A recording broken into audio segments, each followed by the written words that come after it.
Bismillahirrahmanirrahim. Assalamualaikum warahmatullahi wabarakatuh. Alhamdulillah wa syukurillah. Wassalatu wassalamu ala rasulillah wa ala alihi wasahbihi wa mawala. Kaum muslimin, pada malam ini kita bisa bertanya langsung kepada Buya Gus Rizal Datuk Palimobasa tentang sikap beliau terhadap kondisi bangsa saat ini. Ini tentu dilatar belakangi dengan banyaknya umat yang belum memahami isyarat-isyarat yang telah beliau sampaikan. Semoga ini bisa menjawab pertanyaan-pertanyaan umat yang masih ragu dengan sikap beliau. Selamat menyaksikan. Bismillahirrahmanirrahim. Assalamualaikum warahmatullahi wabarakatuh. Waalaikumsalam warahmatullahi wabarakatuh. Terima kasih Buya atas kehadiran. Buya, ada beberapa pertanyaan yang diberikan oleh umat. Oke, langsung saja kepada pertanyaan pertama, Buya. Pertama, apakah umat Islam harus terlibat dalam proses politik saat ini? Baik, terima kasih. Bismillahirrahmanirrahim. Alhamdulillah, salatan wassalaman ala rasulillah wa ala alihi wa sahbihi wa mawalah. Sebagaimana yang sering saya sampaikan kepada jamaah, dan itu juga untuk kaum muslimin dimanapun berada, bahwa ajaran Islam adalah ajaran yang syamil, yang meliputi seluruh aspek kehidupan. Kita tidak menerima konsep sekuler, pemisahan antara urusan negara dengan urusan ibadah. Tidak ada satu lapangan kehidupan pun yang luput dari petunjuk syariat Islam. Karena itu, apapun petunjuk yang ada di dalam agama, termasuk di dalamnya dalam mengelola negara, bagaimana umat memiliki kedaulatan, bagaimana kehidupan berbangsa dikelola, itu harus dipatuhi oleh kaum muslimin. Jadi keterlibatan umat Islam dalam proses politik merupakan bahagian dari tuntunan syariat Islam tersebut. Jadi pertanyaan itu jelas jawabannya adalah apakah umat Islam harus terlibat? Iya, dari asal petunjuknya harus terlibat. Kemudian yang kedua yang perlu dipertimbangkan adalah kemaslahatan. Apabila umat Islam tidak terlibat di dalam proses ini, sedangkan masa depan umat tentu bergantung dengan proses ini, apa yang akan diterima oleh umat ke depan. Allah Subhanahu wa taala menyuruh kita berusaha untuk itu. Tentu tawakal kita kepada Allah, tetapi proses untuk mewujudkan kemaslahatan adalah amanah yang ada di pundak kita. Jadi karena itu, dari sisi kemaslahatan pun tidak dibenarkan umat Islam mengabaikan proses ini. Karena apabila tidak terlibat, maka umat tidak akan bisa menjadi subjek, tetapi hanya akan menjadi objek bagi yang lain. Baik Buya, untuk pertanyaan kedua, apakah mereka harus ikut memilih? Baik, saya memahami apa yang melatar belakangi pertanyaan tersebut.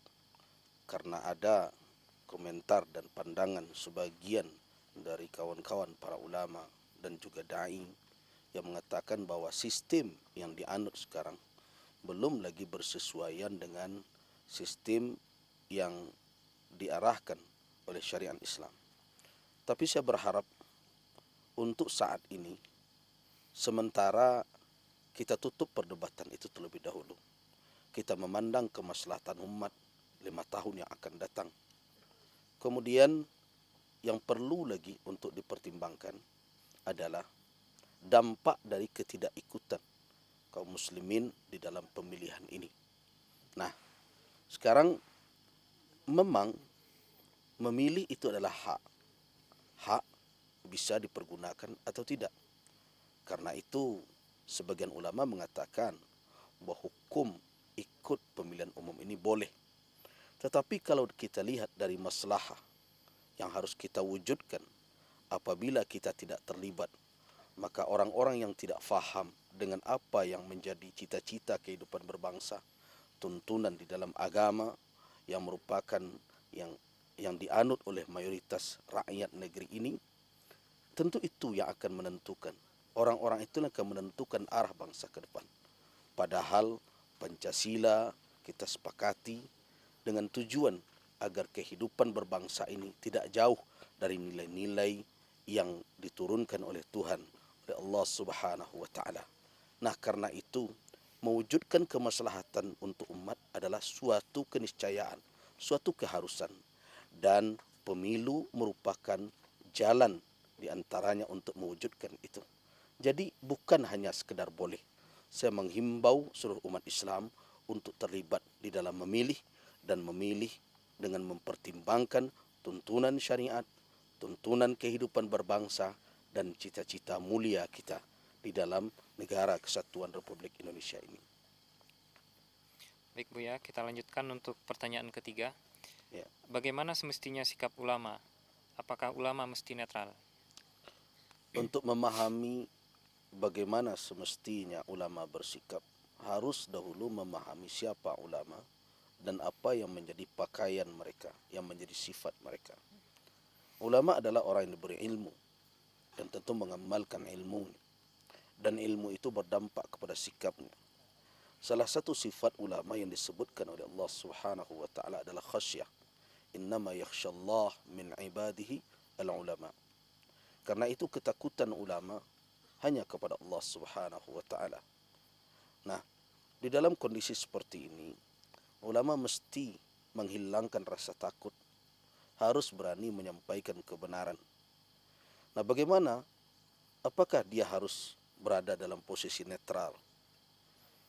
Sebenarnya sikap netral di dalam pandangan ulama itu tidak kita temukan. Jangankan memilih antara mudarat dan maslahah, memilih antara dua kemaslahatan saja atau memilih antara dua kemudaratan saja, ulama memiliki kaedah dalam hal itu.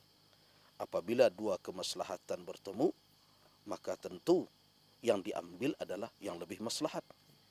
Apabila dua kemudaratan bertemu, tentu yang diambil adalah yang paling ringan mudaratnya.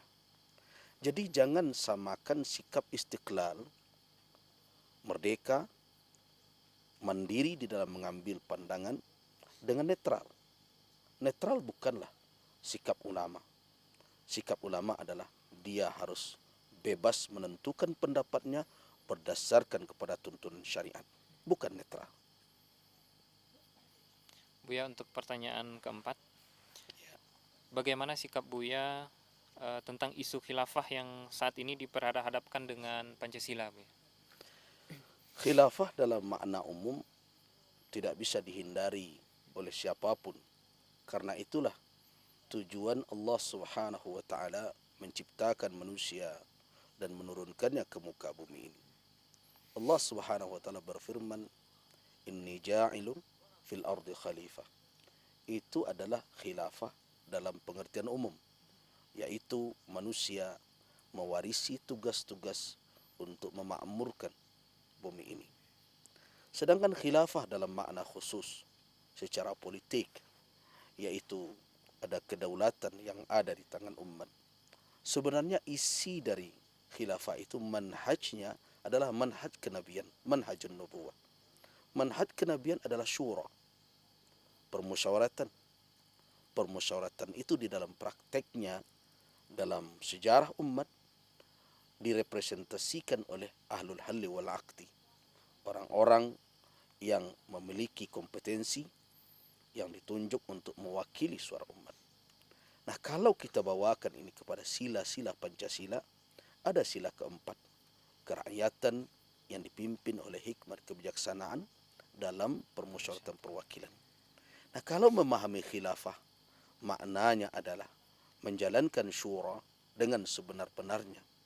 Dari mana titik persimpangan antara khilafah tersebut dengan Pancasila? Saya khawatir orang yang terus membenturkan antara khilafah dan Pancasila adalah orang-orang yang tidak memahami makna khilafah, menjadikan khilafah sebagai hantu yang menakutkan, kemudian mereka perangi sendiri, atau jangan-jangan ini menjadi alat untuk masuk ke ranah pertikaian. Tujuannya adalah menyingkirkan orang lain yang sedang berkompetisi dengan cara-cara yang tidak benar, bahkan bisa mengorbankan umat Islam karena memelintir makna dari khilafah itu sebenarnya. Jadi menurut saya pertentangan antara khilafah dan Pancasila itu tidak ada sebenarnya. Karena itu harap kita semua umat Islam jangan mau dibenturkan oleh siapapun tentang isu ini. Kalaupun ada perbedaan pandangan di antara ulama, di antara kelompok-kelompok umat Islam di dalam pemikiran khilafah, bukanlah itu dalam konteks dipertentangkan atau bertentangan dengan Pancasila. Pancasila adalah anugerah yang begitu besar yang diberikan oleh umat Islam kepada bangsa ini. Dan selama ini umat Islamlah yang sungguh-sungguh untuk menjaganya. Dari mana isu tersebut? Isu itu adalah isu murahan dan hanya dilahirkan oleh orang-orang yang tidak bermaksud baik untuk umat dan bangsa ini. Baik Buya, Ya, kita lanjutkan untuk pertanyaan kelima. baik. Jamaah Surabaya menyatakan pilihan mereka mendukung 02 dan juga ini berpengaruh tentunya kepada jemaah Buya yang lainnya. Baik jemaah itu di Padang, Payakumbuh, Batu Sangkar, Solo, bahkan itu di Sumatera Barat. Apakah itu arahan langsung dari Buya? Baik, selama ini saya mengajak jamaah ini ketika mereka mengaji, mengamalkan firman Allah dalam surat Az-Zumar, alladzina yastami'una al-qawla fayattabi'una ahsanah.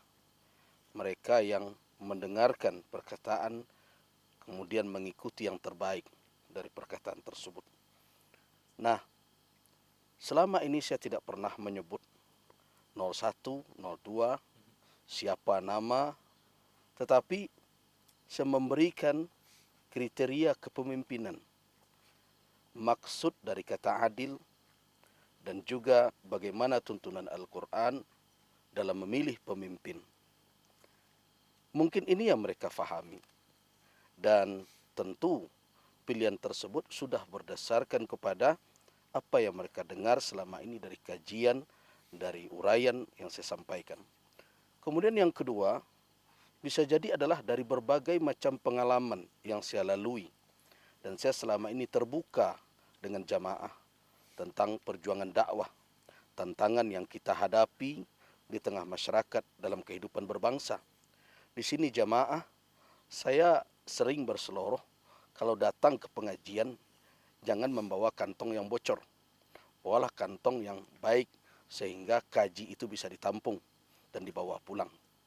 Jadi, saya tidak pernah mengarahkan secara langsung, tetapi apa yang disimpulkan oleh jamaah tersebut merupakan bahagian dari proses mereka di dalam mengaji. Dan kesimpulan itu tidaklah keliru. Baik Buya, Ya, pertanyaan ke-6 ini mungkin pertanyaan yang mungkin ditunggu-tunggu oleh umat Buya. Jadi 01 atau 02 Buya? sebenarnya umat yang arif sudah mengetahui arah dari berbagai isyarat yang saya sampaikan. Orang Minang sering mengatakan bahwa mereka adalah orang-orang yang memiliki kearifan. Alun takilela takalam. Tentu mereka tahu kemana arahnya. Tapi tampaknya isyarat-isyarat itu banyak juga yang tidak memahami. Sekarang bagi siapa yang mengikuti dakwah yang saya sampaikan selama ini, apakah mungkin seorang Gus Rizal akan bersama dengan orang-orang yang mendukung Islam Nusantara? Apakah Gus Rizal akan bisa bersama dengan orang-orang yang mengeluh-elukan LGBT? Apakah Gus Rizal akan bisa bersama dengan orang-orang yang mengatakan bahagian dari ajaran atau syariat Islam adalah warisan jahiliyah, ajaran sesat? Apakah Gus Rizal akan bisa bersama dengan orang-orang yang menolak perda syariat? Semua itu tidak mungkin terjadi. Nah, kalau memang umat belum juga faham apa yang saya maksud, maka dari dua calon yang ada itu, saya menegaskan bahwa saya berharap ada kepemimpinan baru, ada harapan baru bagi umat.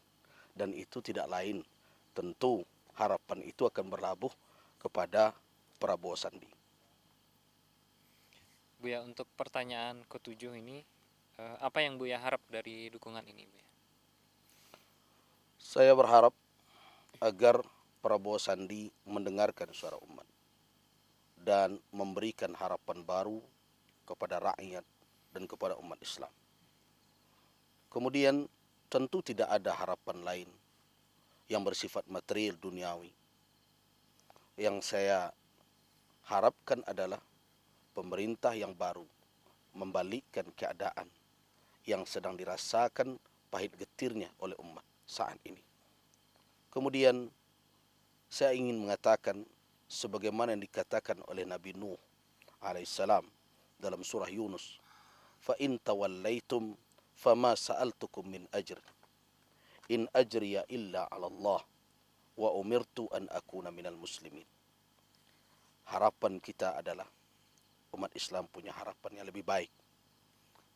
Seorang ulama tidak akan mendukung, tidak akan mendorong umat demi kepentingan pribadinya, demi jabatan dunia. Karena hal yang seperti itu hanya akan merusak perjuangan umat dan hanya akan mengotori tujuan yang mulia. Keikhlasan adalah sesuatu yang kadang mudah diucapkan, tetapi sulit dipraktekkan. Tapi sekarang kita semua teruji bahwa kita harus ikhlas untuk memperjuangkan perubahan bagi negeri ini ke arah yang lebih baik.